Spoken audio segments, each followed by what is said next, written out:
Hello, and welcome to Newington Green Meeting House.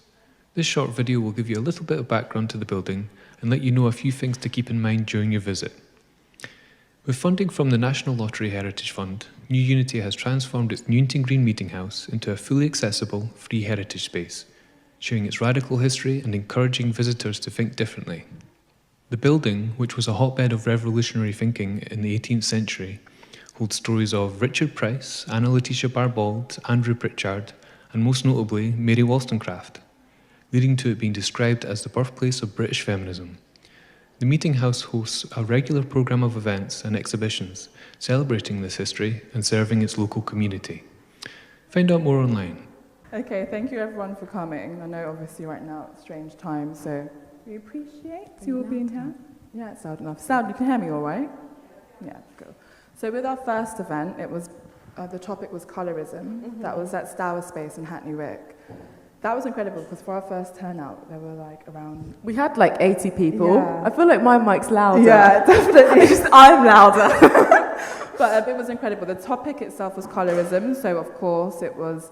At first, people were a little bit uncomfortable, but I felt like it was necessary. We had to go forward with it.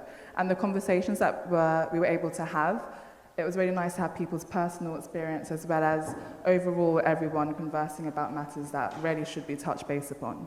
But we always state at the beginning, or I always make sure to state it, that we aren't teachers. Again, for me, I personally come from fashion design and visual art, so my background in no way, shape, way, or form comes from history or knowledge of Africa as an entire entity. It just, for me, we both were reading Akala Natives. We always mention this book because that book preempted us feeling the need to make a collection of people coming together to have these conversations, because we both recognize it can't just be both of us having these conversations, trying to relearn and unlearn Western ideologies and having to try to rediscover our heritage. We felt that there were many people who were going through the same journey, and with that, the book preempted us relearning, especially being second generation Jamaican immigrants, in regards to knowing your ancestry. For me, I only figured it out through doing a DNA test, because being a second generation Jamaican immigrant, yes, you know you're from Jamaica, but in terms of your African ancestry, you have to actually discover that yourself because of us being placed there. But then you ended up finally doing your DNA. I know, I did my DNA test. A little bit later. But like by force, and I am 45% Nigerian, I can say proudly. But no, I think it's really important to create community as we're going upon this journey of relearning our history. I think all of us kind of have the same situation in terms of going through the educational system and Black history essentially being erased. So it's going to be a lifelong journey to constantly learn everything that has been hidden from us. So I think it's nice to create a communal space where we can share each other's knowledge. And although like we've got social distancing, the way Black Exchange was initially set out was a conversation with the audience. So if people want to participate, everyone's welcome to, and it's an open discussion.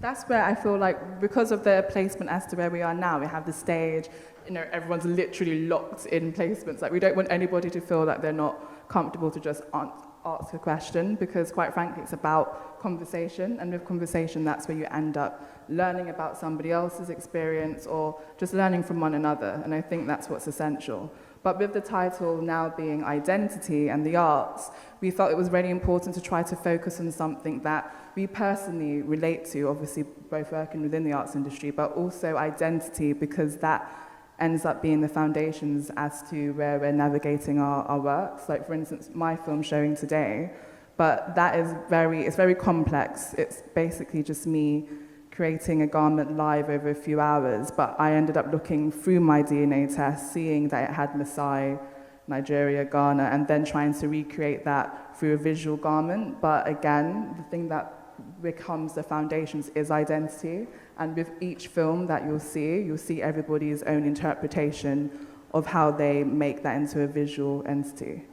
So I think it would be interesting to see everyone's final outcome. Everyone's extremely different, but again, identity is very crucial to how we are as artists individually, really.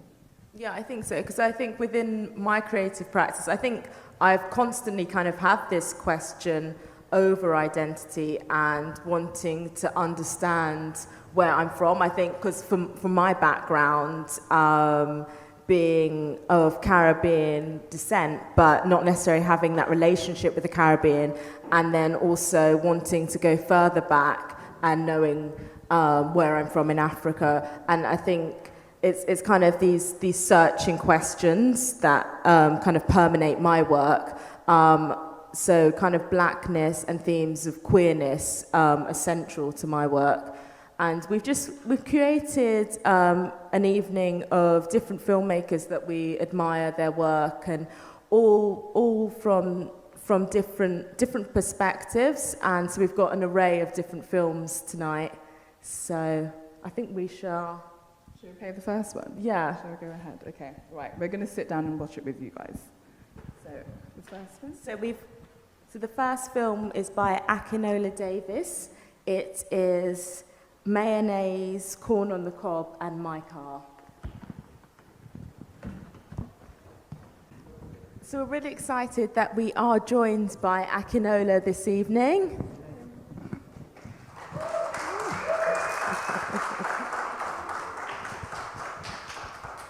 It's such a beautiful piece, and I know it's a part of a performance, so maybe you could talk a little bit about the influences and collaboration in this piece. Sure.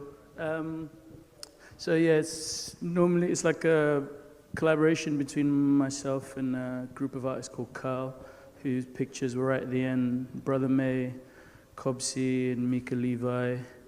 And I'm kind of like the honorary fourth member, so when this happens, we play the video and we just play live music in the space, and we encourage like the audience to come and participate and join in like the line dance. We try and teach everyone, and then we kind of just, we sort of command the space and we write over floors and walls and stuff like that. It's kind of meant to be like a really chaotic ritual, basically.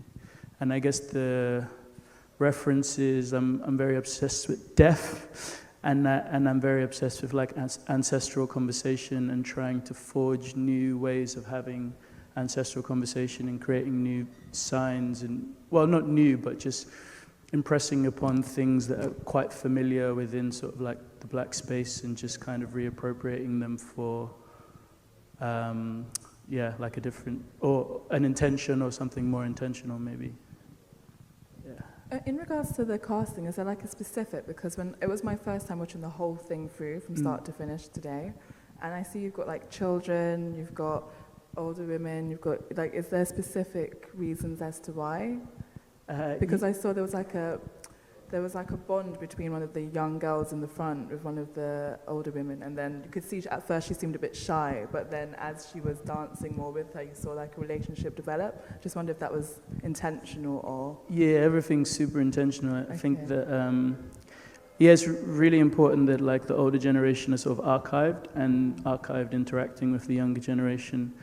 I don't know, maybe our generation kind of has this kind of thing that maybe we've like rediscovered things for the first time, and I always think that it's just, that's because maybe we don't hang out or try and broker enough dialogue with the older generation. And then equally, I think it's really important to have younger people in that sort of conversation, because they can sort of see that they're kind of welcome in that space, and no subject matter is too grand for us to kind of like engage in, basically.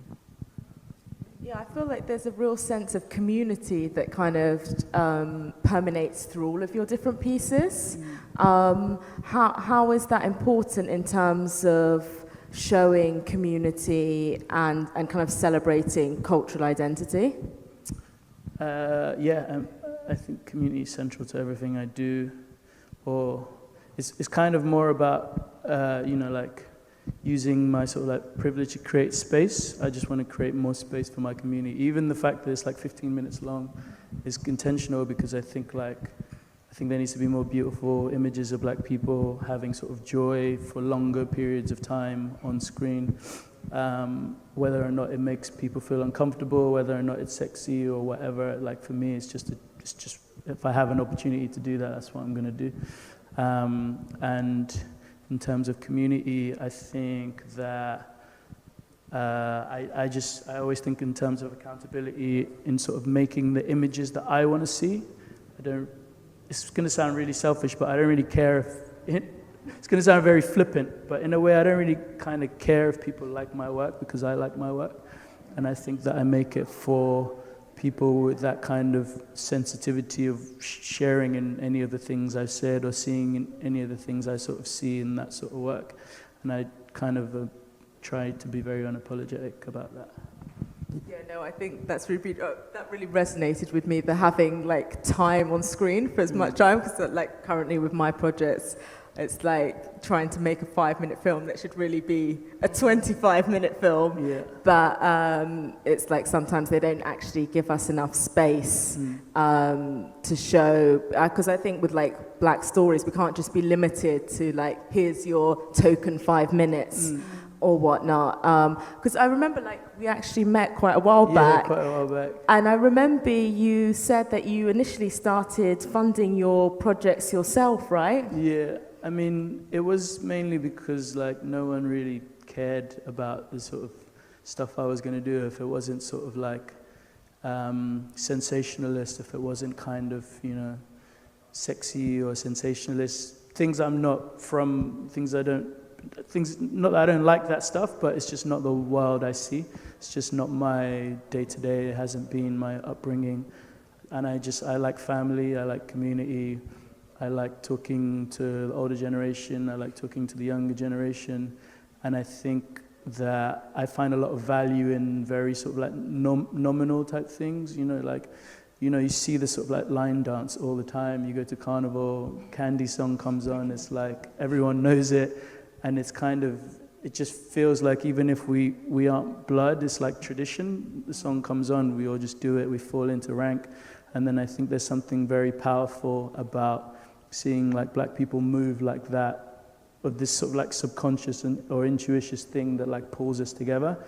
And I guess for me, that was like what I was trying to showcase, because obviously it's part of a live performance. And when we made it, it was to go and show in a couple of festivals or whatever, and I was like, well, if I'm gonna white European festivals, I'm just gonna make the blackest thing I can make and just force people to watch it. And it was pretty cool, because by the end of it, like everyone's kind of watching and like, what the fuck? And then by the end of it, like half the room's like dancing with us, or half the room's like writing on the floor, because like none of these images are like exclusive. It's like welcoming, and it's kind of, you know, it's kind of, yeah, just what I like.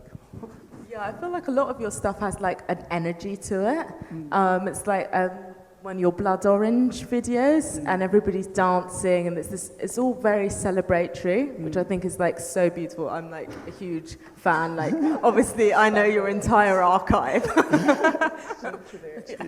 I think it's important when you mention that you had to basically fund it yourself the first time. But I think that's what a lot of Black creatives have to do, because there's not space for us, so you have to make it yourself. Yeah, I just got tired of people telling me what was valuable enough to put on screen, and then maybe never really thinking like I could call myself an artist. I would always like compromise with other artists until a point where I was like, well, you know, if I'm struggling to convince other artists that this is valuable, and I'm struggling to convince other people to give me money to make something that like, I'm just gonna see what it's like to do myself, and if it totally bombs, then maybe I'm in the wrong profession. But equally, it's just maybe that kind of selfish or stubbornness that I'm like, I just want to make things that, you know, that maybe are based on my sensitivities and the people around me. And then that will resonate with someone, because like Black people aren't monolithic. So at the end of the day, like what might be cool to someone else might not be to the other person, but there's a lot of us within that spectrum. So, but yeah, Yeah. I think it's just about risk. You just have to take that risk yourself. You can't wait for other people to give it for you. Yeah. It's like waiting for permission. I grew up in Nigeria, and like, okay, Nigeria's going through a lot right now, but you know, all our leaders were black. You know, everyone was kind of so like coming to school in England. It just felt like there was sort of like a different conversation asking around permission, maybe, that I just never really kind of saw as like almost necessary, or I tried to engage with, and it just felt very like weird that I'm always sort of like asking to do stuff. And I was like, you know, I sort of have agency enough to try and do stuff myself. And just like pull resources and bring people together. I mean, you guys have put this on yourself, so it's possible, you know. But yeah. Yeah, I think that's it. It's just we're like trying to create our own spaces, and like with my work, I'm trying to tell narratives that I don't see. So I think it's like it's so important, and there's stories that people don't know about. It's like I really loved the piece that you did for the BBC, and everybody's in all the period costume, and it's like even that, just to see black people in period costume. Obviously there were. But it's that they've been erased from history, and it's like that you have to rediscover them. So like to actually have that visual analogy, I think is really incredible. I appreciate that. Yeah, I mean, it's like similarly, it's like, that's why I said this kind of about, a lot of my work in my mind is about like ancestral dialogue. It's like trying to like pay homage to like people that have come before us, people who are like yet to come, and people who are like presently here in some form or another, because I think that, you know, like a lot of our histories have been formed by us but kind of eradicated, and it's difficult to kind of bridge those gaps. As like Nigerian, I don't maybe speak my tribal language, but I think that like, you know, like the image, the visual image gives us a lot of opportunity to like start to sort of like play with sort of like different ideas, provided the intention is like positive, and the intention is to really like self-affirm, and the intention is to really like build up. I always sort of like, try and be submissive to that, I think. What do you feel like was your purpose for choosing ritual? Because ritual is very prominent throughout the entire film itself. What is the intention for choosing ritual? I just think everything's up for debate. I think everything's up for challenge. I think all institution, all belief systems are up for challenge, because I think prior to any belief system being prevalent, there were other belief systems. So what's to say one's stronger than the other? And often enough, the belief systems that like stay longer, often enough are the most violent ones. So I think that in terms of ritual, it's like, I think there's practices that we subconsciously do that kind of, depending on the intention, kind of have like a different sort of meaning. So for me, like this film or any of my films is like I'm trying to like give a different intention to a particular ritual of like what you're seeing. It might not be, the execution might not be like fully there, but it's still like my practice that I'm trying to develop, basically. But yeah. We were having this conversation earlier, because I was thinking a lot about like magical realism, and I feel like it's kind of interesting. I think you've got a beautiful way of your narratives are non-linear, but there's still an element of narrative in there. Is this quite a deliberate? Yeah, I would say it's. I think everything's deliberate. I always like approach any project like it might be the last project I ever make. So I try and put like my heart and soul into it. In terms of magical realism, it's like, it's once again, it's like trying to have subconscious and intuitional like conversations. I say a lot, like in my bio, that a lot of the work comes from memory, like lived and like present memory. So I'm just kind of, you know, writing dreams down in some situations, or just like kind of things might just come relatively spontaneous, or it might be like something I've read somewhere that like, you know, like paints a sort of image in my mind. And then I think in terms of magical realism, I think that a lot of storytelling, predominantly at least like Yoruba storytelling, is like oral. So, and also within those stories, there's never like really boundaries between like dreams or memories or like relationships with like sort of like the animal kingdom. Like there's always just like, you know, there's a lot of like fables and parables and like beautiful stories where like we all sort of live in harmony and interact together. So I don't try and, the more I get into storytelling, I'm not trying to like separate those worlds. I'm kind of trying to bring them together. How do you feel being in Nigeria has influenced your work in comparison? I mean, I don't know, because I've only ever been Nigerian, but... Like being in London and seeing the... Oh yeah, so, okay, maybe on a simpler level, it's like I grew up in Nigeria, then came to school here, and then I'm kind of in that middle area where I'm not necessarily like English through and through, like whatever that means, and I'm not... Where are you really from? Yeah, and in Nigeria, I'm not like Nigerian through and through because I live over here. So there's like, you're kind of, in a way, like displaced within both of your communities. And then I feel like there's a lot of us in that kind of alien middle ground. And actually that alien middle ground allows us to sort of like mine a lot of meaning and interpretation to like decide our own. But I always think like at the crux of that should be like looking back and looking forward. Because even if you think you're rediscovering new ideas, there's people who've like done that before. So it's just trying to find those people or trying to bridge a lot of those gaps and reference them to sort of have a conversation. But yeah, also I think Nigerians, like everyone's like 0.0% Nigerian basically. So 45%. My heritage, I was crazy. But then it was what, Maasai, Ghana. Yeah. It's mental. Even the white people, you guys are 0.0% Nigerian. 100%. Yeah. Definitely. What was the next question you wanted? Ritual, masses of people. Are you working on, can you tell us about anything you're doing next? I saw your new film Lizards, which was amazing. So you're moving more into like narrative-based stuff now. Yeah. Thank you, first of all. I think it's like the thing about storytelling. I think like being Nigerian, I think there's a lot of us that are like just storytellers.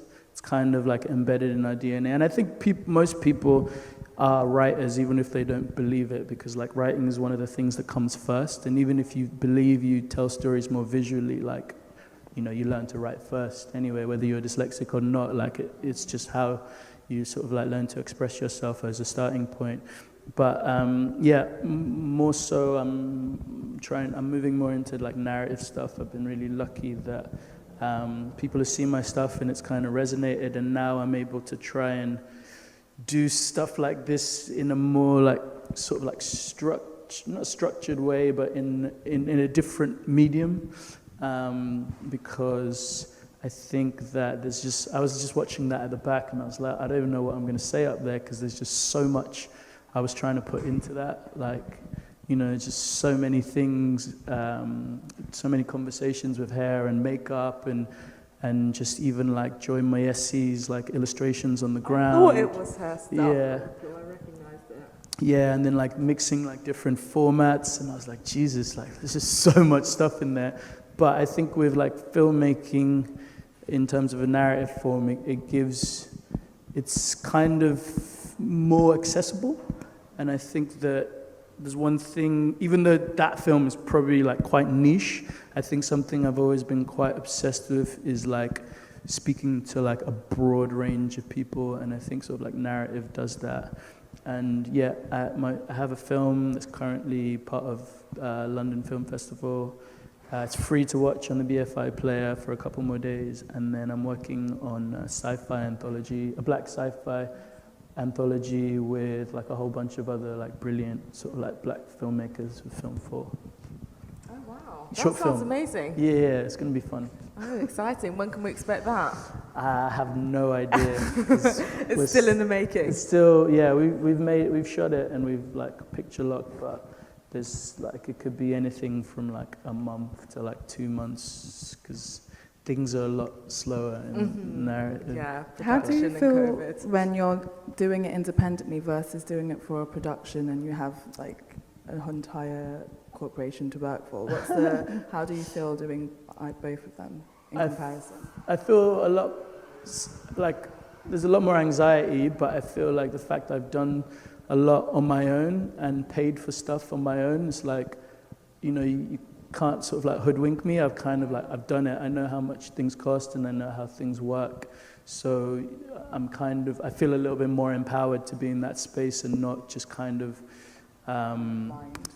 just kind of there at someone's like, whatever. It's like, I think that the process of doing things on your own is so like terrifying that you learn like so much. I think it's terrifying. I think it's like, yeah, man, if you're spending the money you could be using to pay your rent to make like a 15-minute... excluding that. like 20 people are going to see, you're like, was that a good investment? No, we normally have a bigger turnout. No. COVID restrictions. I wasn't speaking specifically about here, but just like, because the thing is that when I made stuff, I was like, I don't know who's going to watch it, but that's why maybe, and I don't mean to sound flippant, but I kind of realized after a while, I was like, well, whether or not people watch it, that's what you wanted to do, like that's what you wanted to make. It's not necessarily about the fact that like thousands of people might watch it. I mean, that would be great, but it's like I just noticed in myself that I'm so like dedicated to doing this, like whether anyone saw it, I'm happy to spend like all my money on it. So like actually doing it with other people's money, it's terrifying in a different way, because like now, before you're kind of like, oh, I'm just going to do this for myself.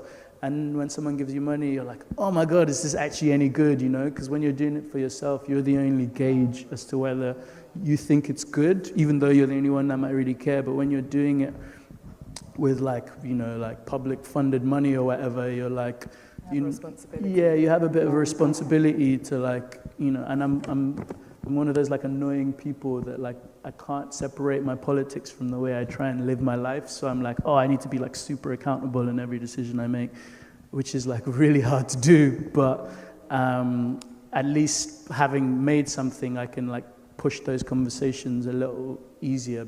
Well, not easier, but I'm more comfortable having those conversations. I think it's hard but important to be able to kind of set those examples in terms of like the way you want to work, just because the industry doesn't necessarily adhere to those rules. Like if this is morally important to you, this is how you'd like to conduct yourself. So I think that can sometimes be quite hard to navigate, especially when it is like when you have clients and you have people to appease, essentially. Yeah, 100%. Yeah, I think they're like, I just think we have it within us, and I know it might sound really privileged, but I just think that like, I come from a sort of background where like you make the most out of like nothing. So actually, when you're so used to that, not that I want to continually do that, but it's like I'm so used to like that as like muscle memory of just being like, oh, okay, like this is what we have, but we'll share it and it'll go as far as it can go, and then you apply that process to like filmmaking or like making art or whatever, and you're like, well, that is just what it is. I don't want to ever feel like what I'm making, even though I don't have the means to do it, is not good enough with someone who has resources from a different community. Yeah, it's about not trying to compare yourself. Exactly. That's what it comes down to. Because when you said terrifying, for me, every single thing I've done, I've self-funded. I think this is the first thing we've done collaborative where we actually have funding. But this concept of terrifying, it was intriguing, because for me, if I'm going to do something, I'm the one who has to take that risk. Yeah. And you just have to go with it. But like you said, it's different when you're dealing with an entire corporation. You have expectations you have to meet. It's no longer though it's authentic to your idea, your ideologies, you do have to tick some people's boxes to some degree. 100%. And maybe the thing on that is like, once you've self-funded something and determined like your own voice, then the people who end up want to work with you because of that voice. Then, at least I've found that like people aren't coming to me to do like something else. It's like, you've seen how weird my stuff is. It's not going to be weird, basically, or not going to be like, you know, like trying to do something that makes people feel uncomfortable in a way, or at least trying to make myself feel uncomfortable. And if within that conversation it kind of breaks down, then like, you know, that relationship was never going to work out, type of thing. But I also think that's the value in like self-funding, if you can, because I know it's not really possible for everyone.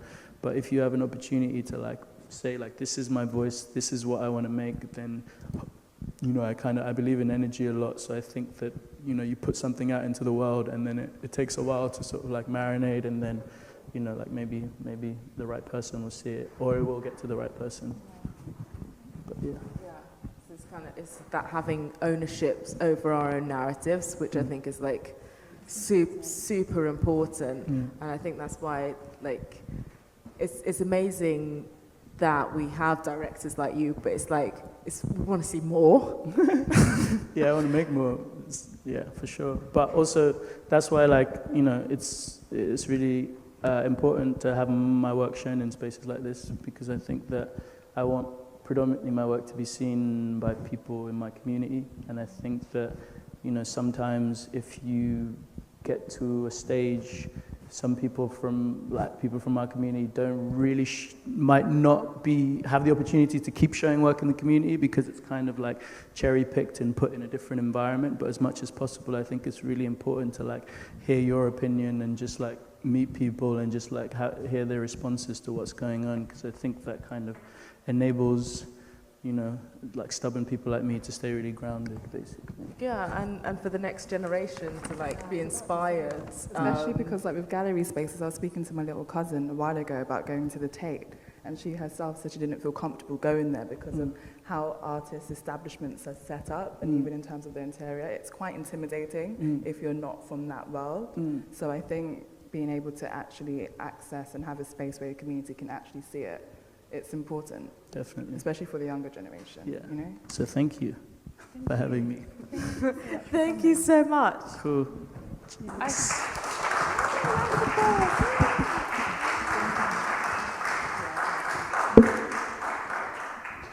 So our next film on the lineup tonight is In Praise of Still Boys. And then we have 2 other films playing straight after. And then straight following that, we've got Arcanides by Papa Kwesi, and then we have... Your film? My film, yeah, almost forgot that one, The Muse by myself. Yeah, perfect. So we're joined by Carl, who goes by, you go by your director name. Indeed, so it's my director name, so it's Papa Kwesi is my day name, my middle name. And I like to use it when making my films. It's just something that I felt was right. So yeah, there you go. So I did Arachnid, yeah, indeed. So do you want to talk a little bit about your influences and ideas behind, because obviously there's lots of mythology within it. Yeah, so I'm Ghanaian by heritage, and when I was a kid I lived out there. I went there when I was 10 and we lived there for 3 years.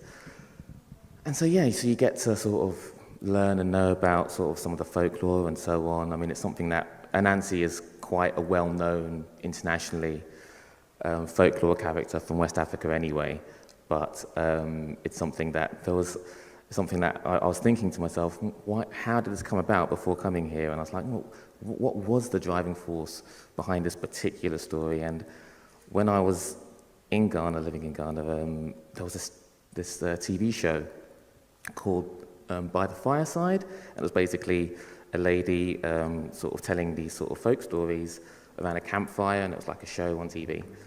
And I remember sort of one story about Anansi really sort of resonating, and it sort of stuck. I can't remember what exactly was the plot of that story, but I thought, you know what, I wanna tell a story about this character, but not him as the focus, because he's a joker and a trickster. But I was like, well, what would it be like if we found out more about someone who he was with and his trickster ways had affected them, and focus on her. Who is she, and how does she deal with him and his ways? I was really intrigued by flipping it, and telling a story that was steeped in heritage and Ghanaian folklore, but at the same time quite a universal story of a relationship that hasn't gone well. So yeah. In comparison to being there and being here, how would you have, in terms of castings, was it really important for you for it to be filmed there, or? Oh yeah, 100%.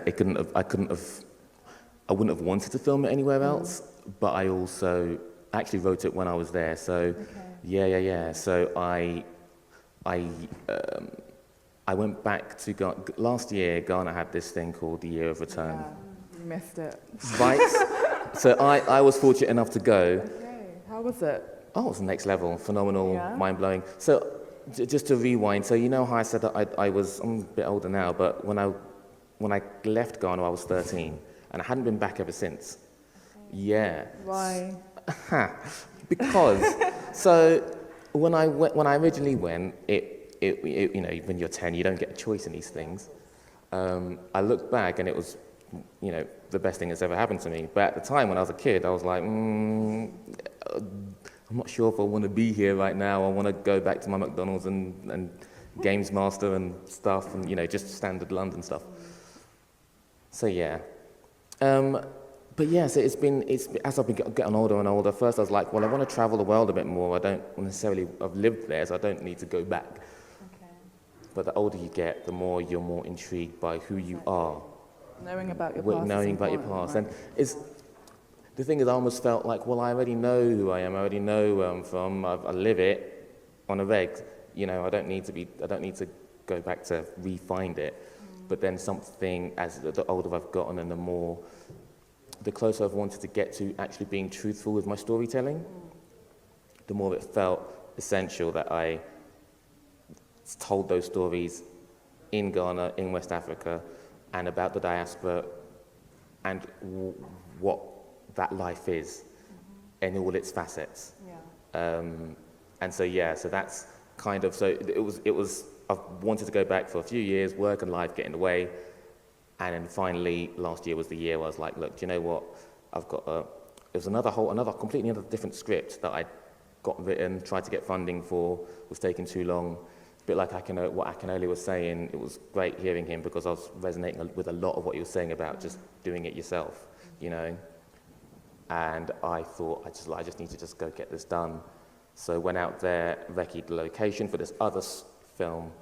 While I was out there, I just felt like, you know what, there's something else I want to tell here, and sat and wrote it, talked to my producer out there, we cast it, and we shot it literally within like a couple of nights and stuff. It was an experience. But like anyone who's you guys both done it and stuff, and filmmaking can be intense. But we made it quite a fun experience. It was quite a fun experience, to be fair. So yeah, it was essential to make it out there. It wouldn't have been made anywhere else. And I think you made a good point about as you get older and with evolution, it's really important to know about where you're from, but then at the same time, as much as you're relearning that history, you are making history just by simply being present and trying to create your own legacy. Absolutely, you know? And I felt that I feel like me going there and having this kind of built-in knowledge. When you're so impressionable as a kid, and so living there, going to school there, and again something that Akinole mentioned about when he came to England and going to school, it was fascinating to me coming back to school. So I was 10 when I left, 13 when I came back, and that's primary school to secondary school, and year 9. And if anyone who knows kids about year 9 is the mad year, and I was like, what? How is this kid talking back to that teacher in this way? What? Because I was in Ghana, I was getting the cane, and that's not even exaggerating. Yeah, this is back in the day, but yeah, you would get caned for that sort of thing. I was like, oh my god. I mean, this is again, like I say, back in the day, they stopped all that stuff now. But schools were strict. Have they not? I don't know. In Jamaica, I'm Jamaican. Wow. That's still happening. They're still going on. Well, there you go. So maybe they haven't stopped. I could have sworn I've heard that they've eased up on it, but maybe they haven't. You know what I'm saying? Anyway, so I was amazed by the lack of discipline, all that stuff. But my point is that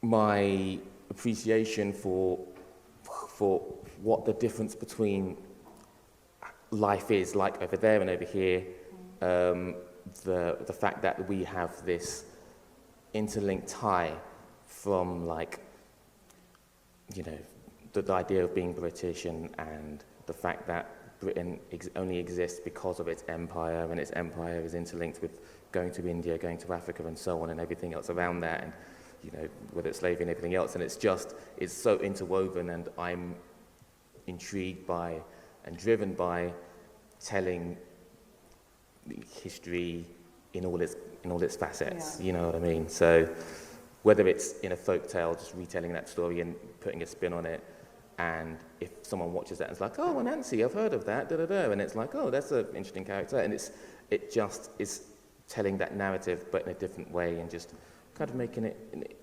sort of commonplace is what I'm keen by. I wonder, because obviously you had your relationship with Ghana was from being a child. So do you think that's kind of influenced your interest in, like, folklore and kind of having that childlike interest? Yeah, big time. Yeah, like I was saying. So, you know, it's you know, being a kid, being out there and stuff. And like I say, the folklore side of things. In fact, the other idea that I'm working on is, again, that's more of a coming of age, so it's more directly linked to that kind of experience. And so, yeah, I think that it's an area that I'm super keen to explore a bit more as well, yeah, without a doubt, I think. Because when you're young, there's so many interesting stories to explore, you know, because there is, you know, as I mentioned, using childhood and stuff, even though it's not in that film, but using childhood, is, like you say, is a good tool to talk about sort of learning about yourself. But as I mentioned, we're all still learning. Yeah, of course. We're all still learning, and I think that, if the more that we are open to that idea of self-discovery and self-love, you know, it's essential, really. So yeah, and my filmmaking is part of that. Yeah, I like to think. Will you be doing your next project back home as well? So, depending on how things work out, there are a handful of potential avenues I could go next. I mean, I would love to do either a feature version of that, really exploring these characters, who they are. They've lived these years again and again, so having a real interesting sort of social commentary without hammering on one's head about, okay, so because there was a lot that I wanted to put in that short. I wanted to talk about, like, you know, the fact that Anansi in this human body can't get work, and why is that, and everything else. I was intrigued by exploring that. Lots of stuff that I couldn't really put in that short. You say you want to, why didn't you? Limited time? Yeah, it became a bit, I wanted to keep it quite tight and simplified. I think that if I started putting too much into it, it might have been, I didn't want to overcrowd it, overflood it. But you know what? Maybe there was a version of it that I could have done that. But either way, I think in a feature version, or maybe even potentially a series, that could be done for sure. Yeah. But in the end, he disappears. Did he die? That was the only thing that I was thinking. So I don't like to say exactly what happened to him. I like to leave it to interpretation, as to what you think happened. And then you've got the feature film. There you go. Thank you very much. You know it. Yeah, absolutely. So yeah, no, good stuff. Yeah. I should talk to you about your film, Anna. Indeed. Yes. What was the inspiration behind yours? Well, I think I'm making work of being frustrated and wanting to see the people that I would like to see center stage. I think, like, as a black queer woman, like, you don't see that representation. I think, like, and especially because when you're talking about the intersectionality of identities, you either get a queer story and it's a white queer story, or you get black stories. And I think to actually explore the both, and like I read Audre Lorde and like absolutely obsessed with her. I know. I'm just like a fangirl for everybody. But no, because I think it's really important, and also to give voices. Like, I started out my creative practice within photography, and as much as I love photography, there's only so much that you can say with an image, and I think it's so important to be able to tell our narratives. And like what Akinola was saying about archiving, like there may not be an archive that is easily accessible of Black queer stories, but if I'm a Black queer filmmaker, I'm going to try to collate those stories. It's about making work that you would like to see, and I know it's hard because you say the word representation, it's a word that gets thrown out so much, and it almost in a sense that it loses its value, but it is important to be seen. And I think when you are navigating with being Black and being queer, and you're trying to imagine a future, but if you've never seen anybody who has had this future before, or it's like, I think like there's the couple, the model who got married, and I remember it was the first time this year that I'd seen a photograph of a Black queer couple getting married in my life. Yeah, so I think it's just like, we can't just be hidden and sidelined, and if I have an opportunity to make something, I'll make it. But at the same time, like when we go back to talking about budgets and self-funding, like, you're limited. Yeah, like I made that for Channel 4 and I was given a 5-minute time slot, but I interviewed everybody for like half an hour to an hour. So I had so much stuff I would have liked to have put in it, and it's like, when there's rarely an opportunity to tell these kind of stories, it feels kind of disheartening to only be able to take like sound bites of people's stories. But like for me, I'm just at the beginning of my filmmaking journey, so I'm hoping that with time I will be able to tell people's stories, like, you know. But it's crazy because at the same time, still so many people are still happy that they're seeing some form of representation at the same time. But it's like, you know, I'd like more, like, yeah, more money, less problems. Can I quickly ask? Do you feel like almost like a kind of responsibility that you almost have to tell that sort of story and stuff? Is it more like a no, because I want to see that, so I want to make it? I guess it's probably a bit of both, because I think like, for me personally, I think if I had any skill set of any sort, I would want to try and use it in a positive way. And I think people are drawn towards social causes or things that are to do with communities that are relevant to them and that they can relate to.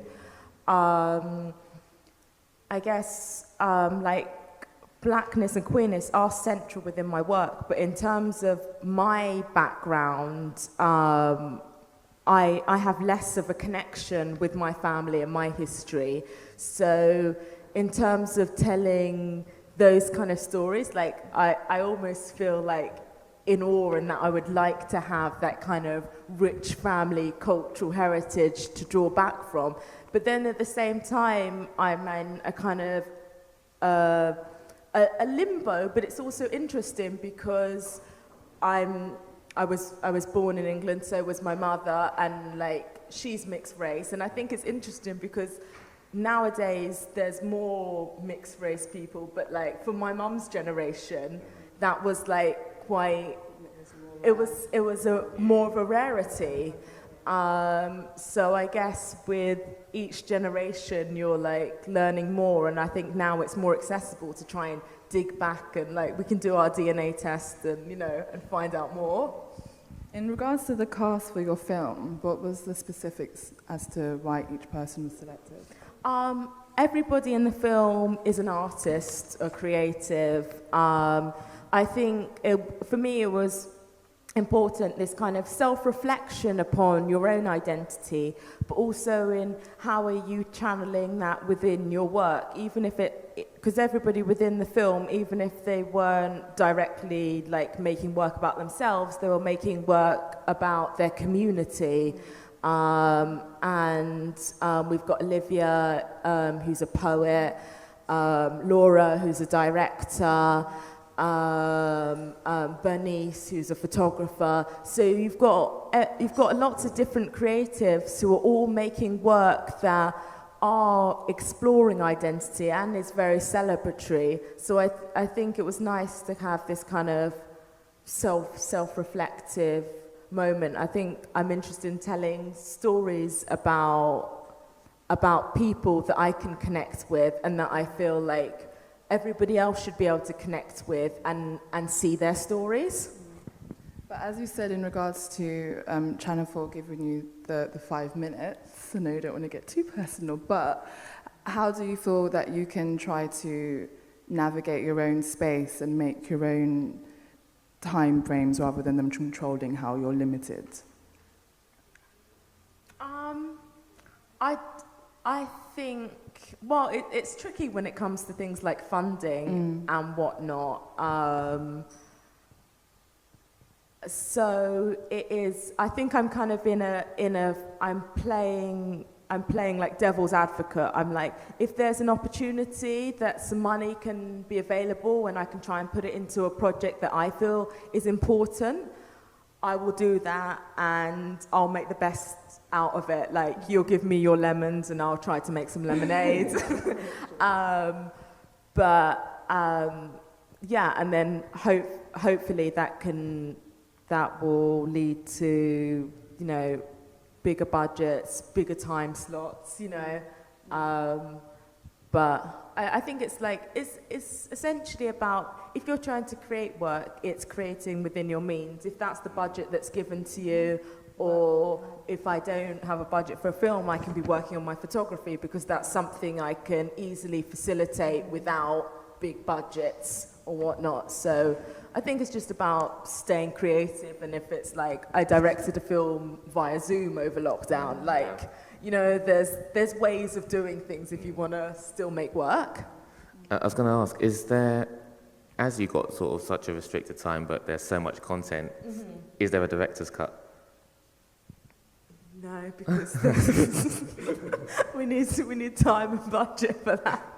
Fair enough. No, but I've still got all of the interviews, and I think it could be something that could be developed. It's like similarly, I'm doing another Random Acts Black History Month, and I'm having a similar problem in terms of wanting to tell multiple stories and talking with people who have such rich life experiences and like stories that can't be reduced down in time. But yeah, short form for now, but hopefully we'll move into longer form going forward. I think this is an issue. Whenever it comes to Black History Month, all of a sudden the industry, in regards to film and the arts, all of a sudden wants the black artists of work, as if to say throughout the 12 months you didn't exist. What do you think we can try? What do you think we can do to try to change that? Oh yeah, we should bring. Where are they? We got Julian in the audience. Come on. Hello, Julian. We've got our last filmmaker. If you'd like to come up on stage and join us.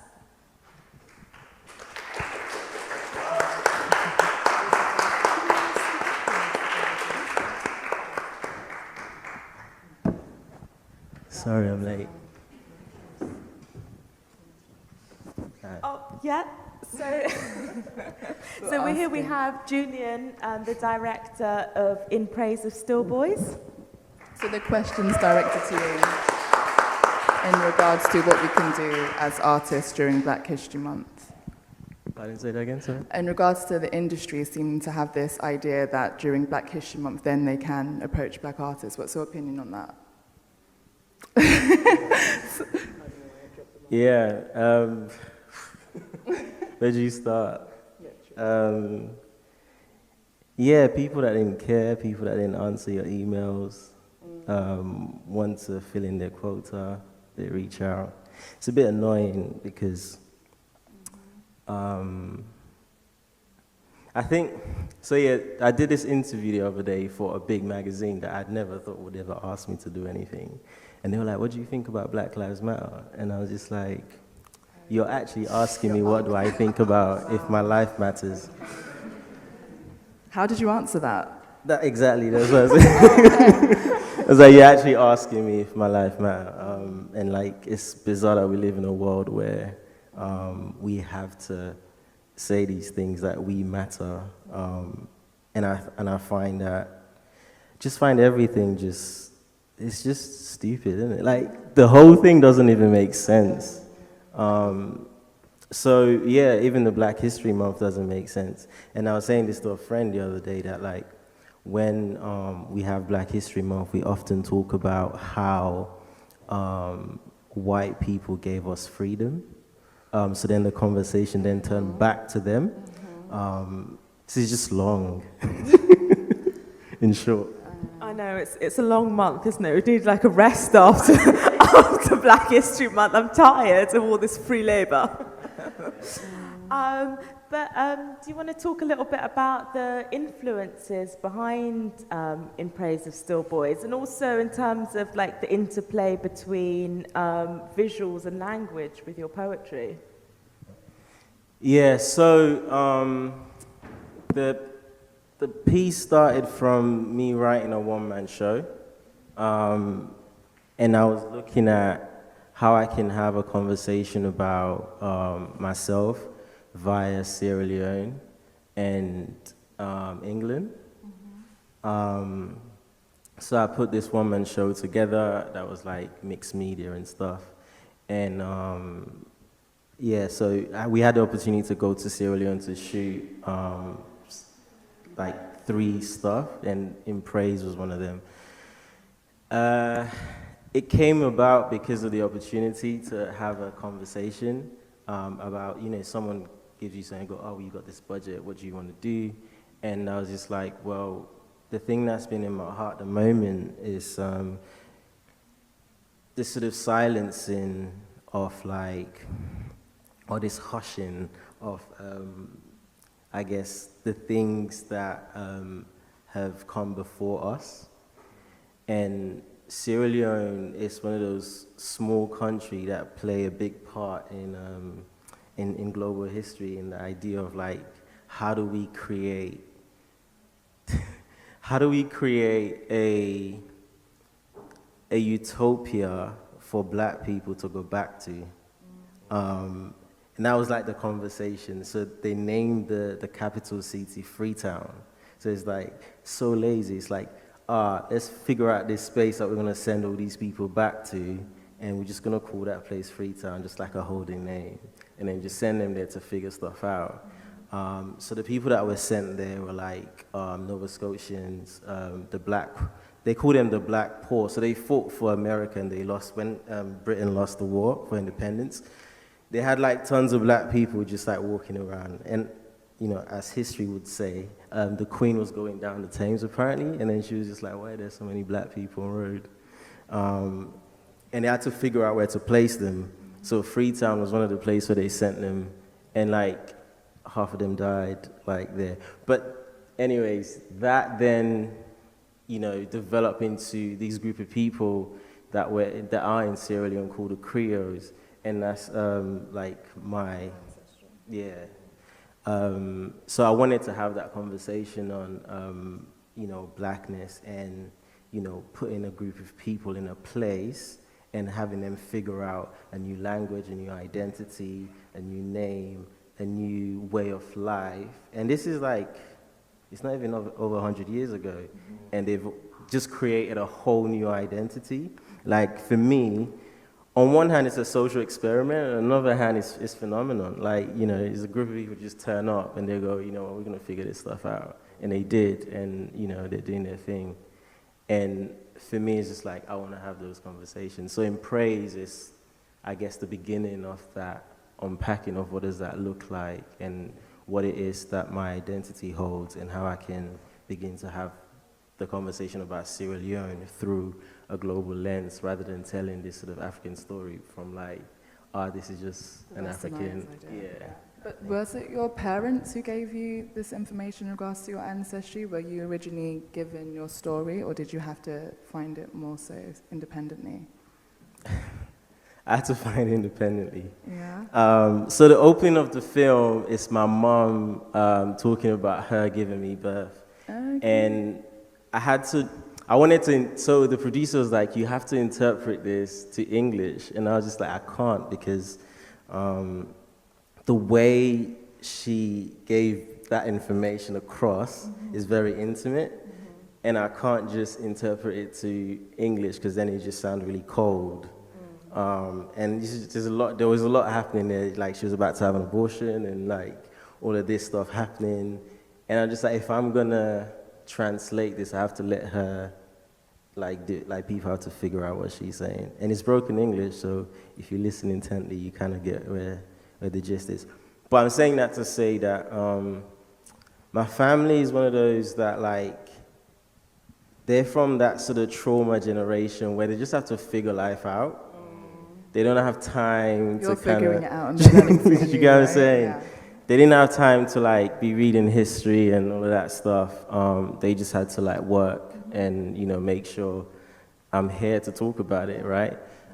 So when I was a kid, I was a bit frustrated that they didn't really talk about these things, because I was interested in like history and reading and all of that stuff. But sometimes it's because their own parents haven't spoken to them because they were doing the same thing. Yeah, exactly. And for me, it was just kind of like, now that I'm like on this side of like history, I'm like, you know what?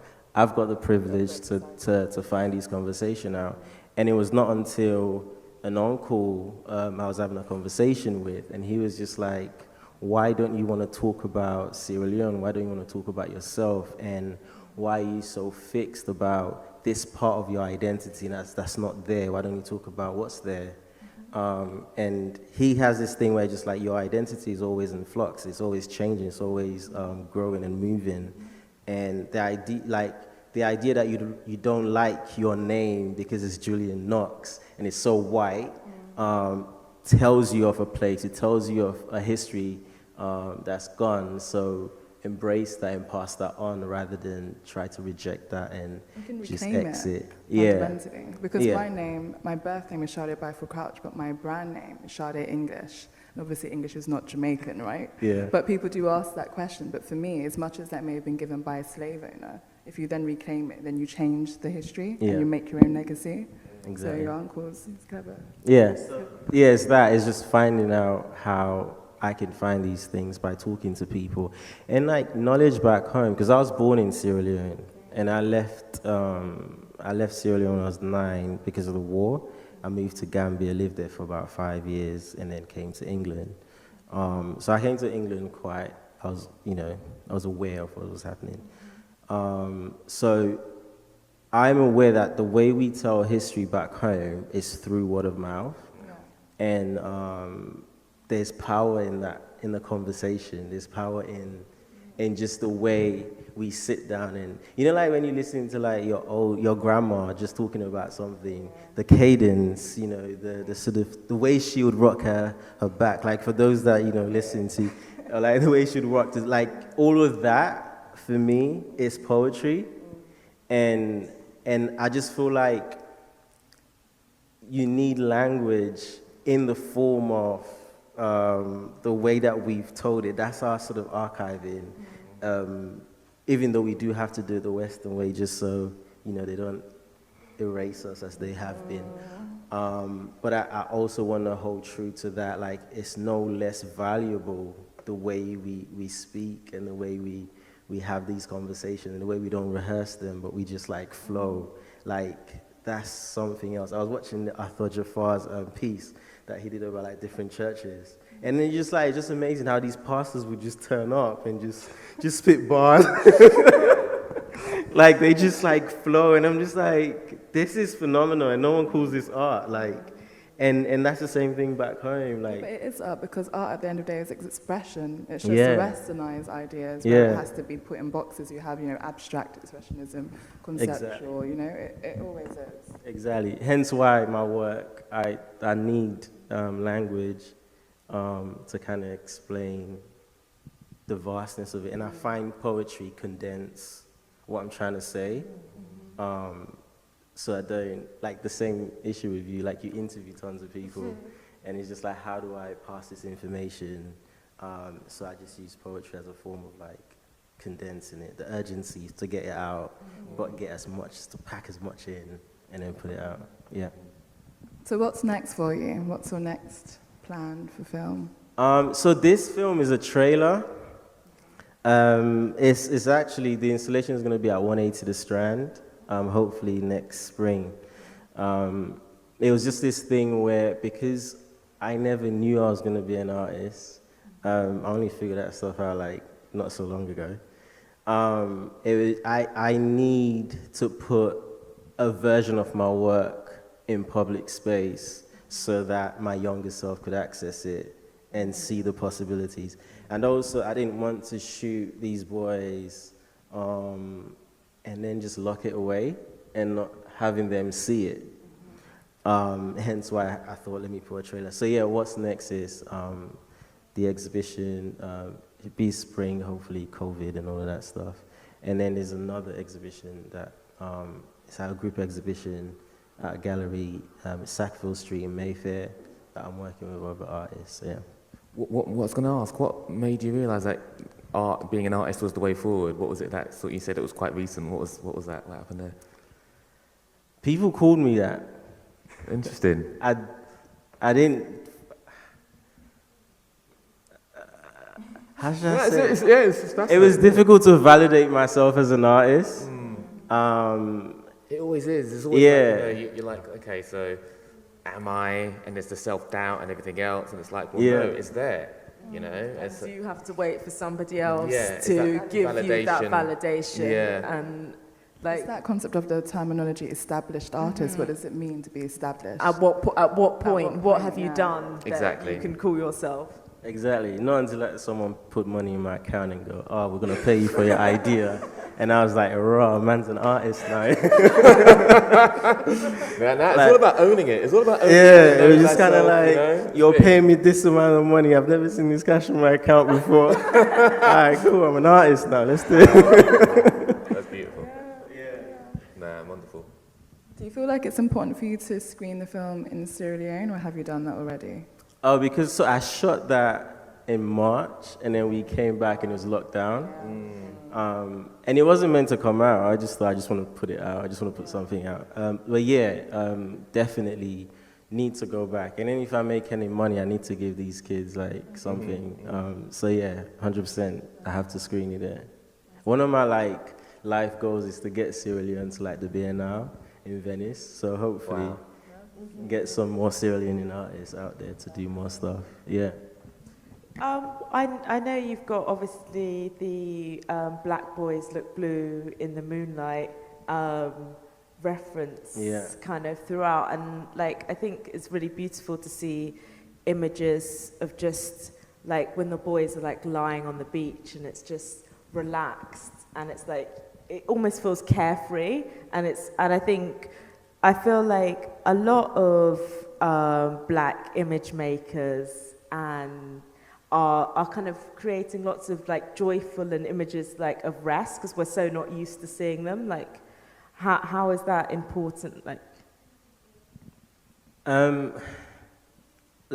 when I went back, there was a few things happening, right? Like one of the things that happened was that everything I was looking at was beautiful, and I just wanted to shoot everything, like literally. So that was like one of the things, and we were shooting a film, so I didn't have like, the DOP was like, bruv. The budget. Yeah, chill.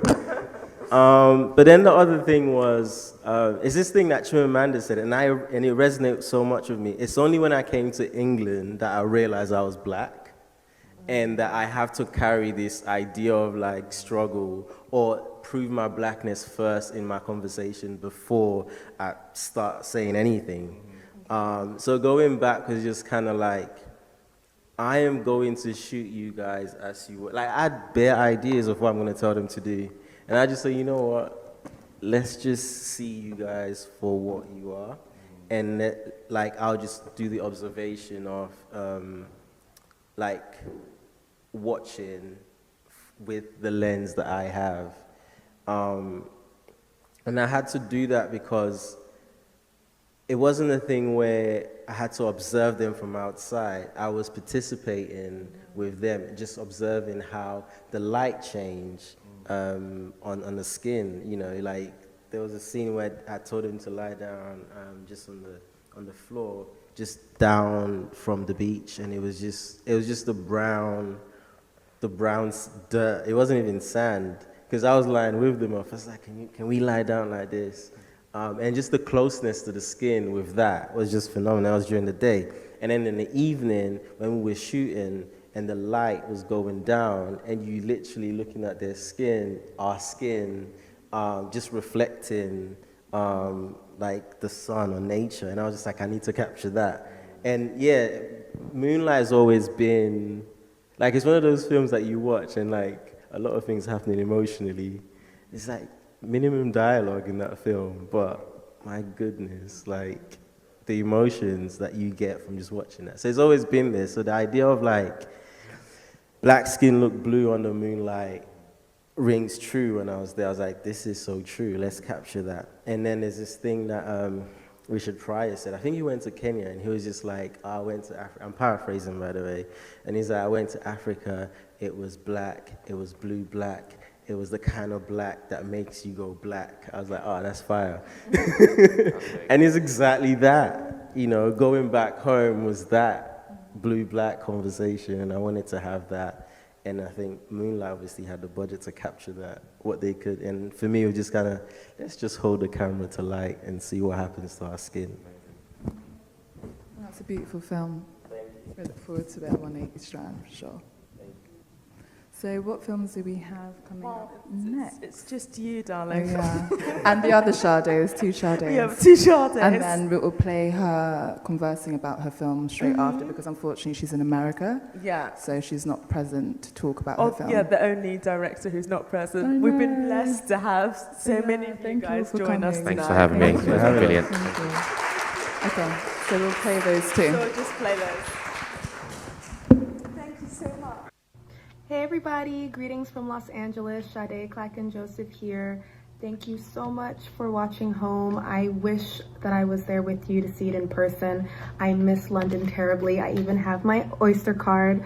So I just, imagined like I took the tube and came and saw the screening with you all.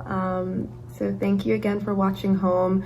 Home started off as a short assignment for my grant program. They asked us to respond creatively to the question, what is home?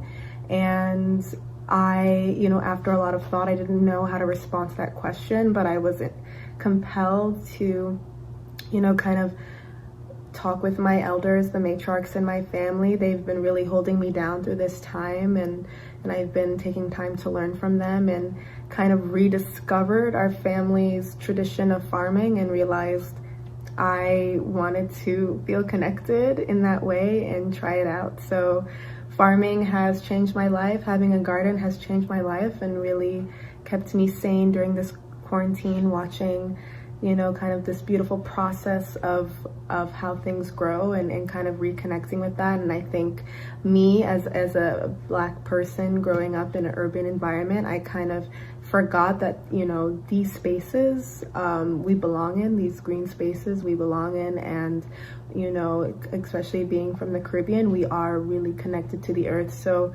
I hope that home brought you some joy. I hope it brought you some warmth. I hope it encourages you to go and call your mom or your aunties or any of your elders and take time to sit with them and listen to their stories and learn from them and learn your family's history and continue being a good ancestor for the future generations today. So thank you again for having me.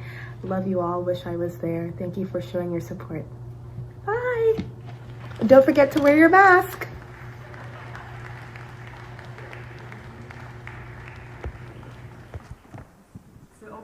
I'm joined with this Sade, so we can talk. We can talk a little bit about your film, but also I think like what I really connected with Sade Clacken's film Home was this kind of connecting to Jamaica, and like which is important to both of us, of both being Jamaican. I think what's interesting though, when we were children, especially I grew up in Peckham, and this whole thing of being proud to be African, I feel like now is something that, as Jamaican people, in my opinion, we're talking about more so. When I was a kid, it was very bizarre. It was like Jamaican versus African. There was this element of segregation rather than togetherness. So I think seeing how the world is changing, and as we're evolving as people, we're coming together more and we're embracing our ancestry, and we're doing things such as doing a DNA test and, you know, the whole return to Ghana thing. It's becoming something that we're actually all conversing about. And I think also with how society is set up in regards to things such as the Black Lives Matter movement becoming something that the media want to now pay attention to. I feel like as people, we're trying to make it apparent that we're learning about our ancestry and our history. So being proud to be Jamaican and African is something that is essential. I think it's this pride has always been there, but I think it's becoming more acceptable to vocalize it. Yeah.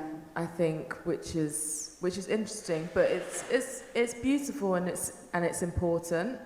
And that's why we had this lineup of like different filmmakers tonight, because like we need to see like celebratory where we're looking back. I think it's always important to look back in terms of to be able to imagine a future. I think, again, that we keep saying it's about learning about your past, know where you're going. But even then, as much as you need to learn about your ancestry and your history, we're making history right now. You know, I think waiting for society or the Western world to catch up or to make space for us is something that we just have to give up on. Obviously, it's great when you have things such as budget or when you have corporations wanting to fund your projects to lead the way. But at the same time, learning about your history is valid to who you are in terms of your own identity, but at the same time, we are ancestors as we stand, and we can continue on their legacy, but we also need to create our own. And I think through that, I think every director that we've had tonight has definitely created their own lane rather than accepting a lane, jumping on it, and following their direction. It's about navigating your own, you know? I think that's what's essential, really. Okay, so I'm just going to ask you about your film, which was beautiful. I'm your fangirl too.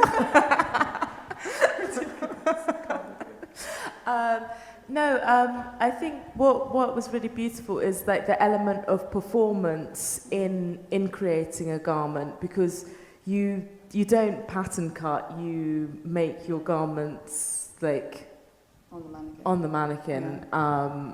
And kind of how is it important in terms of when you're looking back at your own heritage and history, which you're reflecting, and then putting that on a live person and making it a live performance? I think for me, whenever I did draping on a mannequin, especially when I was in fashion school, you're always taught there's a certain way into doing things, and I felt very they were trying to control me as a designer and as an artist. So from then going into draping, that's the original couture way.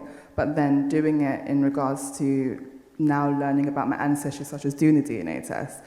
And I was always obsessed with Maasai tribe, and that's when I looked into shaku cloth. So with looking at how the draping is with Maasai tribes in Africa, I then wanted to make sure that I would pay homage to that and drape on a live individual rather than how, especially with fashion nowadays, even though things are changing when it comes to models, majority of the time they're stickling European women or men. And I wanted to make sure that the subject that I was working on was somebody who reflected my ancestry, especially with colorism, as we made on our first topic.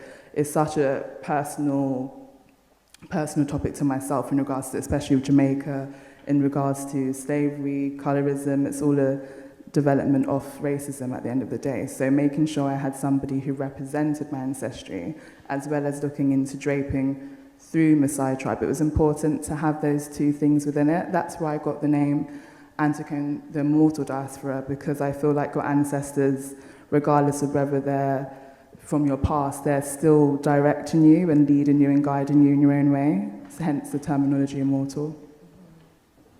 And then in terms of other references, in terms of like hair decisions that you made, like Christiana, you made a hairpiece for it, right? It was literally, because basically it's the women in the Maasai tribe, it usually has like a half-shaved hair up until the middle part, but with the men it was always constructed. So I wanted to put something what was stereotypically for a man on a woman to try to fight the conformities of sexuality even then, because especially with fashion, I feel this concept of femininity or women's wear or men's wear, I never liked the concept of having to pick or choose, hence the terminology Antikone, which is basically just to not conform to suit society. And creating that merge and looking into history, but then it's filmed in Mandrake, which is the Tottenham Court Road Hotel in Mayfair. So bringing that African heritage into a space that is, in all honesty, predominantly white, upper class people, but having a black model, a mixed race woman, bringing their own ancestry and heritage into it. I liked the contrast or the juxtapose, if that makes any sense. But yeah. And then I was going to ask you in terms of like just kind of broadening the conversation in terms of like your creative practice, in terms of like moving between different mediums. You don't feel restricted because you move between paintings and between wearable arts and film also. I think it's because originally, obviously, especially with the educational system, it's as if you can only choose one. Like even when you're doing A-levels, you can only choose 3. And then when you go into university, you have to specialize in one thing. And for me, as an individual, I don't like having to conform to something, because at the end of the day, expression and art it's basically, that's what it should be, expression. It should be freedom of expression. But even in art school, there's a specific way they expect you to work. If you're doing women's wear, you have to do pattern cutting women's wear. If you're doing men's wear, it's just too many restrictions. And that's why I ended up doing the 2-year foundation, and then thanks to my mum, I didn't do the BA and I dropped out, and I just decided to do it independently. But with that, when you are independent, as much as you mentioned in the word, it's terrifying. For me, it actually felt liberating, because I no longer had to deal with being constantly picked and nipped at to be something that I'm not. So working with paintings, and then working with photography, and then working with film and fashion design, I realized that the limitations were only the educational system. It wasn't actually what I wished to do, which is probably why we connected in regards to you doing photography and film. Sometimes people expect you to only specialize in one thing, and I don't think that's natural as an artist. I think the mediums, there's so many that you can explore, and with my work, it's conceptual. Being Antikone as a concept itself, it's not something that should then be conformed, because then it's contradicting what it means, if that makes any sense. And then in terms of like, we've been talking about like navigating spaces, and I know that you're creating Anticlone Gallery now. How do you feel in terms of moving within different spaces and also within different industries within the arts? Because I think each kind of industry has its own different nuances and challenges, shall we say. Challenges. I think, so for instance, when I did fashion design at London College of Fashion, working in the fashion industry, my personal experience, I felt like everything's very trend focused, and everything has to be popular as to what's happening now. That whole concept of hype beast is a thing. If it's trending somewhere, then that's when the industry wants to be attached to it. And I don't think that just comes with fashion. I think that's also with art. Even with film, there's a different type of stylized way, such as if you were to look on platforms such as Nowness, you would think it was one director, because there's a conceptual ideology as to what they want the work to be. But working in fashion, I didn't like it so much. I think for me, I don't work with mass-produced clothing, so I didn't find my place. Now, because my work is more avant-garde, it's even more difficult to navigate, because when it comes to fashion designers, the ones that the industry knows of are usually predominantly white men. There's no female black designer that I know of, but yet when I was a kid and you're going to church, all of my Jamaican aunties and uncles were the ones who were making their clothes to go to church. But as if to say, within the fashion industry, it's only one type of person who can be seen as, leading the way.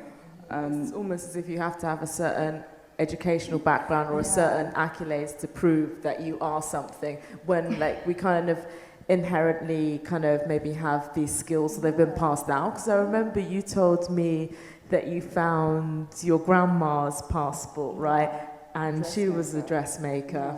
And that's the thing. And then my mother, as much as she was a teacher and a head of, she wanted to do dressmaking, but this whole concept of coming from a Jamaican background, and even with African ancestry, if you want to get a job, you should get a degree, you should do a proper job. Artist, dressmaker, from my experience and from all of my Jamaican and African friends' experience, doing that as a profession is something that isn't, people aren't jumping for joy when you say you want to be an artist. They're jumping for joy if you want to be a doctor, a lawyer, a teacher. So recognizing that I'm quite fortunate enough to be able to independently fund my work and explore those areas, it's only because of my nan making that sacrifice, then my mum making that sacrifice, because I only found out, 2 years ago, that my mum wanted to do dressmaking too. But because of the generational,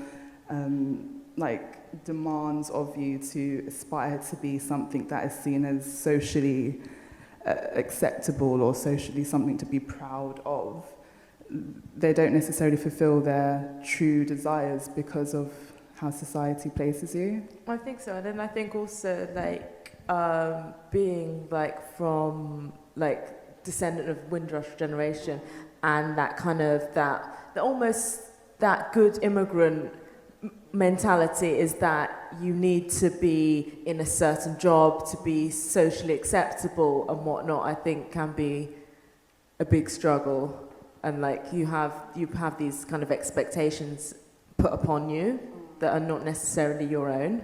I think this is the thing, it's that whole concept of generational trauma.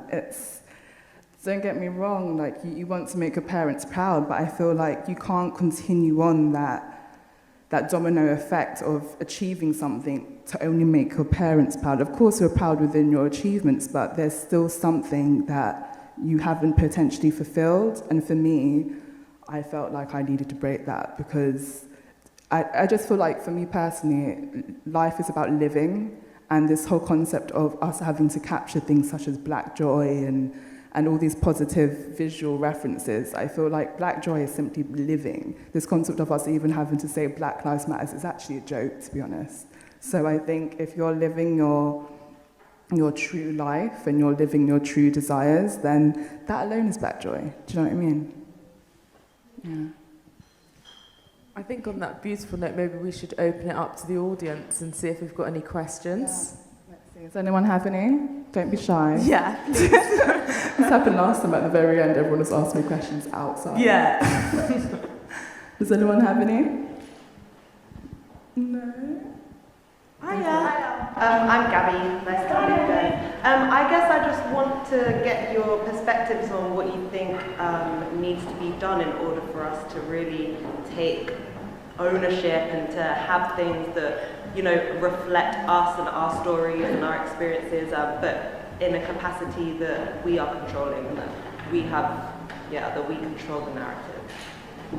What do you think needs to either happen, or what progress do you think has been made, if any, so far? I think it's...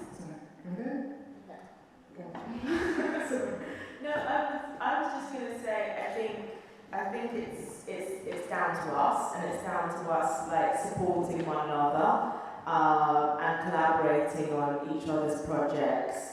Because maybe we are not going to be given the spaces or the finances that we need to, but I think if we believe in each other's work and we are happy to, participate, support in whatever ways, and also just like sharing and showing each other's work. I think like creating spaces where you are showing films or you are showing artwork, and that we are not reliant upon gallery spaces to say that our work is valid for it to be shown. And I think it's about not trying to only do things independently. I think we have this idea that we have an idea, we just want to run with it, but having a collection of people, a collective and community working together, it's more likely that, unfortunately, the industry will actually then wake up, because if they're seeing a group of people doing something, then they see it as business, and then they'll actually then attach onto it so that they can be a part of it, or in their eyes, I think they're the people initiating it. But I think working as a community is essential, because with every community, or even, I don't hate the terminology immigrants, but with immigrant families who come over, if you look at, for instance, within Indian communities, when they work as a collective, then things end up, developing as one. But I think within my personal opinion, within the Black community, I feel like the sense of community is very essential, like for instance within churches, but I think as a whole we need to work more together as one so that we can navigate ourselves, But I think also it's because of that, in terms of identity, we are connecting purely on the fact of being Black rather than of language, on culture. Like, there are so many people from different backgrounds, even just within the UK. So, in terms of making work, it's about supporting one another and giving everybody space to tell their stories, because I think our lived experiences are so varied, and one Black director cannot tell everybody's stories. We need a multitude. And also I think it's when you're in positions is to think about who's coming after you and making spaces for other people. Like, if you have a project, who can you get on board? Yeah, definitely. Yeah. Any other questions? Love the work. What's next in terms of on the filmmaking side of things for you? Love the work. What's next in the way of filmmaking for you? For me, I'll be honest, I don't ever focus on one thing and then try to develop that after. For me, I've got so many different projects I'm working on. That film is something that is taking a backseat. This entire film, I've created my first one in 2013. It was originally called Antiquated Under Construction, where I made it then for 5 hours on a different subject. So this is the third series, but this one came from me learning about my ancestry, doing my DNA test, and then choosing the subject to be different, etc., etc. But for me now, I had an exhibition called Antiquated the African Diaspora, the Mortal Diaspora, sorry. And that was in memory of my mother, who passed in February. So for me, now I understand my ancestry and I remember her legacy, it's important for me to now create other spaces. Because as much as I love paintings, I recognize within the arts industry, after my experience with, I won't mention the gallery, but basically I recognize that when people understand the concepts or the story behind your work, they can potentially jump on you as an individual, and it's very easy for you to get lost and not read contracts properly or allow curators. For me, I curate my own work. I don't allow another curator to curate it for me. And in terms of learning about clienteling and selling your own art and recognizing that galleries take 30% or all of these small things, yeah, I know. So me having that experience, I've now decided that I recognize that visual and wearable art are two important things for me, so I intend to actually have my own gallery. It won't necessarily be a permanent space, but I have a pop-up that was meant to be happening in November, but our auntie Corona wants to come and shake things up. So it will be on my mum's memorial next year, February 24th. So I intend to do a pop-up exhibition there, but it won't be my own work. It will be some paintings from previous exhibits, as well as other artists who fit the anti-cone concept, because as much as I made that concept for my work, I recognize that there's so many other artists who are not conforming to suit society. So rather than curating my own, again, as we spoke, rather than trying to do things independently, I can now platform other people. And I recognize, like, with the legacy that I've got of my mother and having that fortunate backing to be able to have my own space, I don't want to just make a gallery for myself. I actually want to make a gallery that platforms other artists, whether they're Black, Asian, mixed, whatever color they are. For me, it's not about it having to be my own people, but it's about people who actually fit that concept and making that space rather than waiting for a gallery to make the space for me. So that's the next plan. Thank you.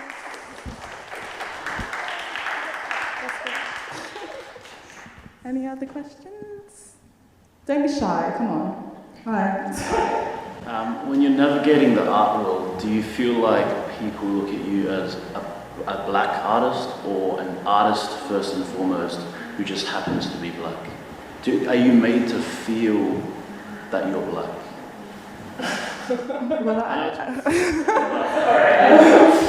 Personally, from my experience, I recognize that colorism is real, and unfortunately, because of that, I recognize that if an artist sees me regardless, not an artist, sorry, within the arts industry, people see me, they can see I'm Black. I am Black, but I'm also Native American and Italian. But I don't, personally, being raised by a Jamaican woman, my mum always told me, yes, you are mixed race, but you are Black first. And I feel that regardless of colorism, I've always identified as a Black woman. I don't identify as being all of these other things because I was raised with a Jamaican family and I only met my dad when I was 16.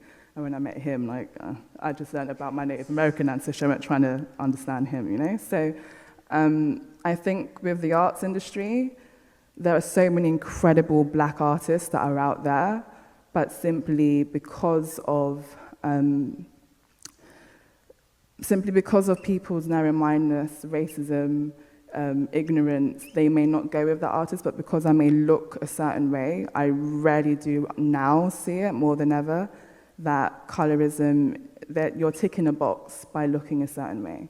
And rather than trying to fight that and be angry, I'm not trying to be angry anymore, it's more about taking it, rolling with it, but then making sure that when I create my own exhibition, I will include people who look like my mum, who look like my aunt, rather than trying to tick the box, run with it, and do it solo. I'm making sure that I then bring everyone with me, if that makes any sense. So in short, they see me as Black, but they also see me as more socially acceptable. And I'm not blind to that because my mother was stopped in shops because they wanted to watch her being a Black woman with dreadlocks, but me being lighter skinned, they assumed that I wasn't even related to her. So I saw how being a darker shade can cause a lot of negative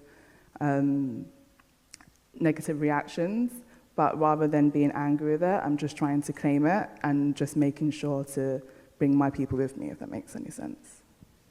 I think when you're talking about are you seen as Black before being an artist, I think often people confuse telling stories with Black people in as just being Black stories rather than being human stories, because lots of the times, just because we are telling stories about one specific community, if you are telling stories about love or about connection, these are human emotions and human stories that everybody should be able to connect with, essentially. My entire childhood, I've grown up watching romantic comedies and all of the love stories are all white cast, but I could still connect with those characters and still enjoyed movies. So I feel like everybody should be able to connect regardless. It's just that society essentially is a way of scapegoating people and putting people into boxes, because I think society very much likes to categorize people and also to put limits on people as well by categorizing them. Definitely. But I think that's what it comes down to. Rather than allowing these industries to put you in that box, you just have to break through it and make your own lane, not box, in that sense. Yeah. Any other questions? No? Okay. Everyone's so shy. Everyone's I'm like, how dare you all come and ask us loads of questions when we're trying to leave? Yeah? What's the next rapid change? What's the next one? Well, I know, like, Sade loves to do everything spontaneous, and I'm always, like, trying to plan stuff because I get super anxious if stuff is not, like, planned out. But no, we've got, on the 31st, we've got our final, well, for Black History Month event. So we'll be continuing the conversation on the arts with some performances and talks. And then we're going to see what 2021. We've got one in December. Oh yeah, because they were focused on the arts. We both felt like it was really important to not only focus on that one thing. For instance, in terms of industry. So, for instance, we might know people who are doctors, lawyers who are Black, and I feel like trying to open up the conversation, not just solely on the arts, and introducing people to have those conversations with people who look like them, I think is really important. So we will be doing something that's more like an industry. I don't want to use that word Black excellence, I know you love that word, but... Young, gifted and Black. But basically, yeah, we'll be doing another event in December that's focused on talking to people who we don't have that experience, so we can't speak for them. And then I think come the new year, we'll see what the plans are, because I have my gallery happening February, so I need to wait a bit till after then. I need to focus on that for now. But December, for sure. There'll be another thing.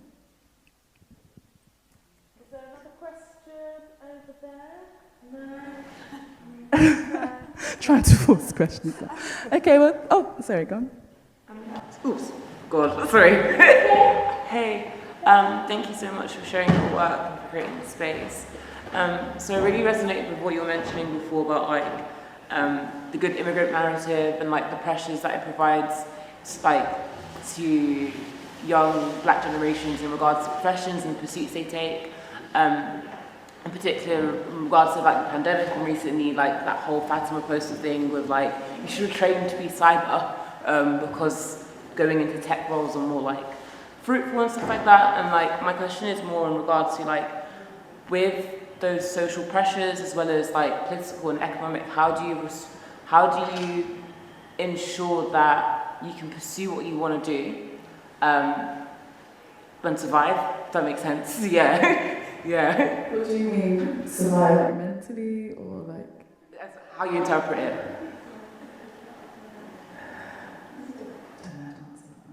Sorry, we'll repeat that, but a little bit more context. Sorry, my brain's good. Like, yeah. So, what do you call it? Like, how do you pursue your talent and your desires, and being able to survive both mentally, physically, and emotionally? If that makes sense. Question. Yeah, it's very. Yeah. I think for me, I've always felt that, touch wood, everything I wanted to do, I've done. It doesn't happen overnight, and it takes a lot of time and a lot of sacrifice, and literally, when I was sewing, it was blood, sweat, and tears. But I feel like what it comes down to is self-discipline as well as self-belief. I think the way society is set up, especially in my personal experience,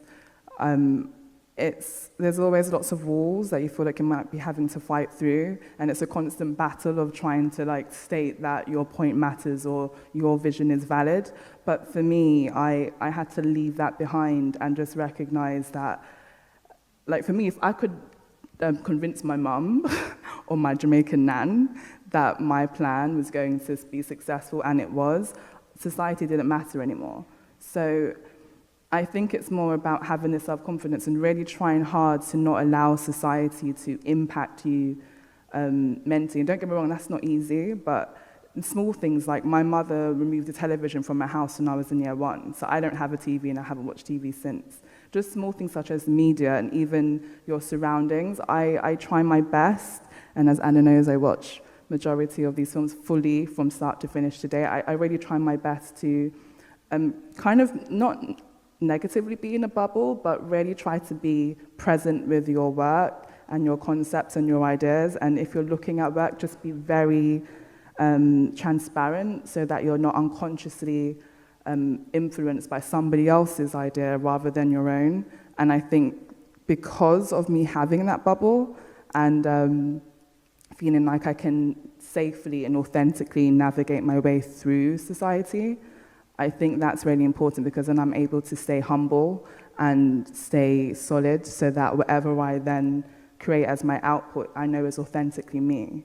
I think it's about making that safety net and having like a community of people around you who are also all true to themselves, because I think, especially me navigating, working within like fashion and London College of Fashion, which is a hella different thing, and then the arts industry and curating, I recognize that you can easily get really lost.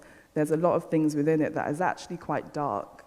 I won't go into because it's not that time, but there are lots of things that can throw you off, and I think having that self-confidence and truly recognizing that you are your legacy of your ancestors really does keep you, it keeps you grounded. I think that's what's essential, because that way mentally, especially with our community of Black community, mental health is a thing. But I was always told, like, you know, you're Black, you've got to be strong, but the truth of the matter is we're human. And even us having to keep saying that, I think is ridiculous. But quite frankly, we feel things. And I think trying to have a community around you that feel it with you, but they support you rather than try to bring you down like society does is super crucial. Yeah, no, I was just processing all of yours. No, I think for me, like rest is really important, and like having time to research and to read and to engage with information and allowing me the time to process it, because like I feel like I'm constantly trying to learn stuff and engage with new material, and it's like sometimes you've read something and it takes a while for it to click, and then you realize like where like that it has inspired or triggered something that you would like to create from it. So like I like to read like a lot of like Black theory and like Bell Hooks or Audre Lorde's. I think for me, actually, probably language is quite important in my work in terms of engaging with theories where we're questioning our identity, and then how am I translating that visually. And in terms of, how I stay sane mentally and whatnot, you know, we just do the best that we can, and just keep moving, innit? Like, it's like, I think it's a journey for a lot of people, but it's not something like your mental health that can just be overlooked, and that's why I think as well, like, rest is important. Like, we are in society and the media, we've got an onslaught of information and traumatic images, and then we're trying to process our own internal issues as well as try to create through that. So like finding time to rest is important so you can actually be able to do the work, essentially. I think it's sad that a pandemic had to happen for people to rest though. I think that's what's quite the saddest thing. I think as negative and as awful as the pandemic has been, like this year has been crazy. It's been mad. So I think the fact that a pandemic had to literally stop the world, even if you think about how deep that is, like we're constantly doing a 9-to-5 job every day to pay our bills. People don't even have time to necessarily socialize with their family because they're trying to keep a roof over your head. And then a pandemic comes, and only then the world stops for you to actually even have a conversation with your sister or your brother or your neighbor, like even things like that. I think what you said about rest is super crucial, because especially with society and social media, If you get hooked into it, you see people are making posts every other day, so you think that everyone's constantly making work, and then you have this idea that you have to try to keep up, and it's just not normal as human beings to be working constantly. We're not robots, we're human beings, and I think this is something that we need to recognize. It shouldn't have to be a 1 lockdown, 2, 3, 4 for us to have the time to really reflect on what's important. I think that's the main thing, just taking the time, having a community around you that keeps you mentally stable and spiritually. I think that's really important, for sure. Any more questions? Thanks for coming.